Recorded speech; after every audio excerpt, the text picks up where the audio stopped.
Hello friends. आप कब से इस वीडियो की राह देख रहे थे? मुझे पता है बहुत सारे मैसेजेस मुझे आ रहे हैं, सॉम के लिए आ रहे हैं, आईएचपी के लिए आ रहे हैं। लेकिन आज का जो एएमपी का पेपर था तो उसका कंपैरिजन डालना मेरा काफी जरूरी था।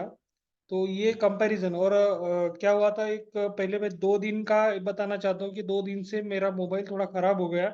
उसका डिस्प्ले खराब हो चुका, तो मैं किसी के मैसेजेस को रिप्लाई नहीं दे पा रहा हूँ और किसी के कॉल भी नहीं उठा रहा था।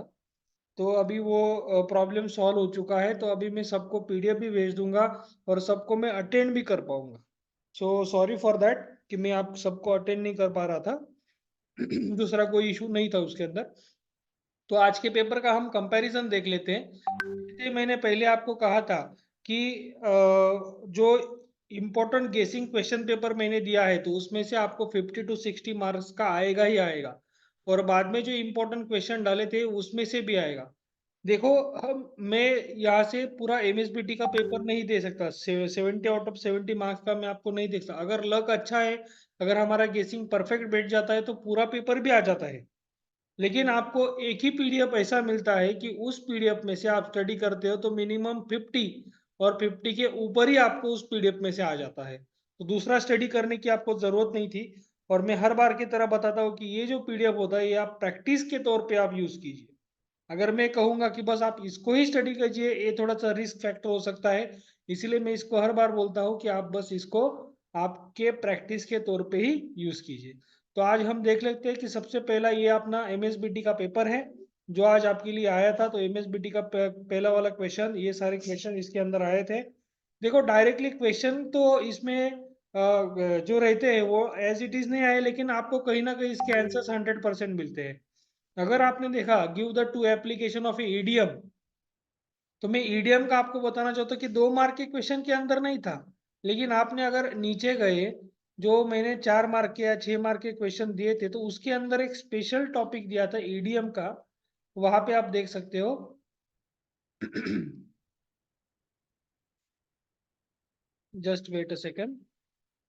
तो इसके अंदर आप देख सकते हो कि मैंने यहाँ पे आपको ईडीएम का जो क्वेश्चन दिया है तो उस क्वेश्चन के अंदर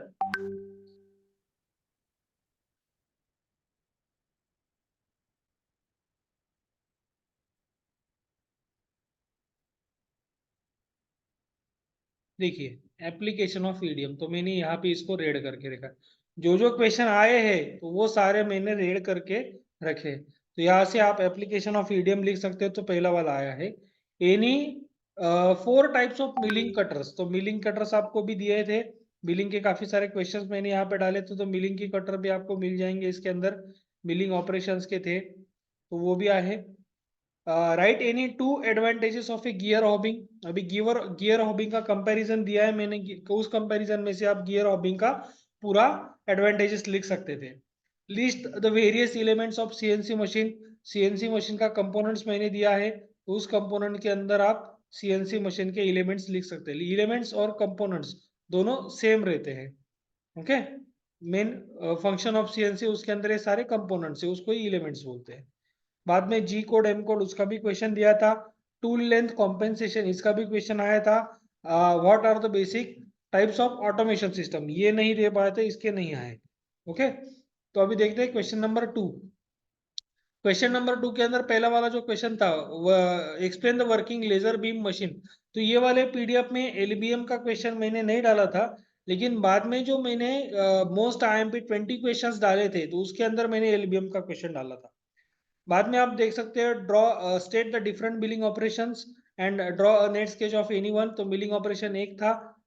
वो जो दूसरा जो पीडीएफ मैंने डाला था उसके अंदर आप देख सकते हो, तो इसके अंदर था, ये देखिए, ये मोस्ट टाइम पे क्वेश्चंस थे।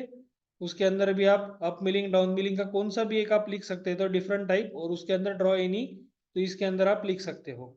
ठीक है। तो अगर इसे पूरा कैलकुलेट किया,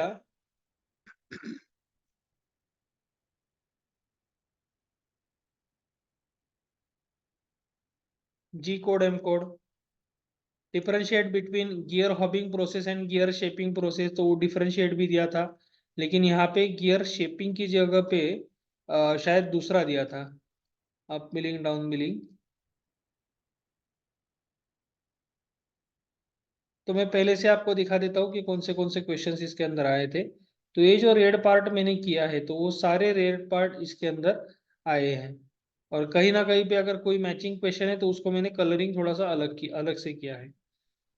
different milling operations, milling cutter जो है वो आप इस पे से लिख सकते हो। बाद में था list the main function of CNC elements, लिख सकते हो। जी कोड एम कोड था। बाद में डिफाइन रोबोटिक्स, तो डिटेल क्लासिफिकेशन ऑफ रोबोटिक्स के अंदर इसका आप यूज कर सकते थे। Explain the turn can cycle, तो कैन साइकिल का भी एक क्वेश्चन है इसके अंदर, वो भी आप इसको यूटिलाइज कर सकते थे वहां पे, इसका आंसर जो था वो। बाद में अप मिलिंग डाउन मिलिंग तो नहीं था, फेस मिलिंग भी नहीं था। हाँ, describe the cutter radius compensation, तो यहाँ पे लेंथ रेडियस कॉम्पेंसेशन पूछा है तो आपको वो भी क्वेश्चन मैंने डाला है। ये टूल लेंथ कॉम्पेंसेशन, तो ये क्वेश्चन भी आया था आपको। देन गियर हॉबिंग और गियर शेपिंग, ये क्वेश्चन एज इट इज आया था आपको।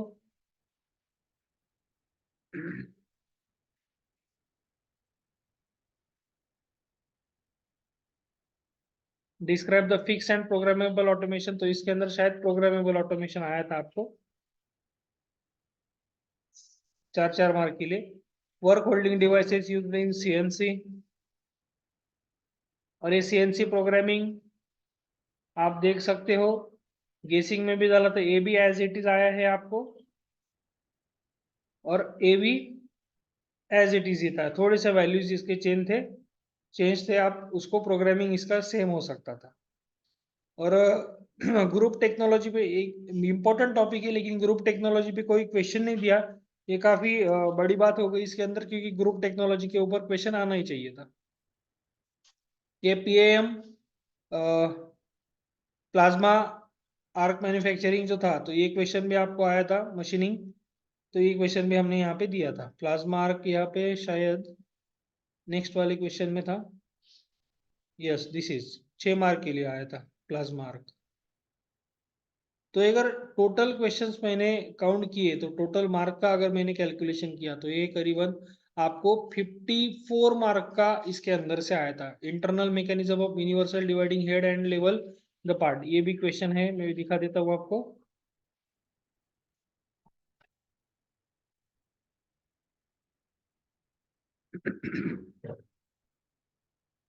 तो कहने का this is describe internal mechanism universal dividing head with net level sketch.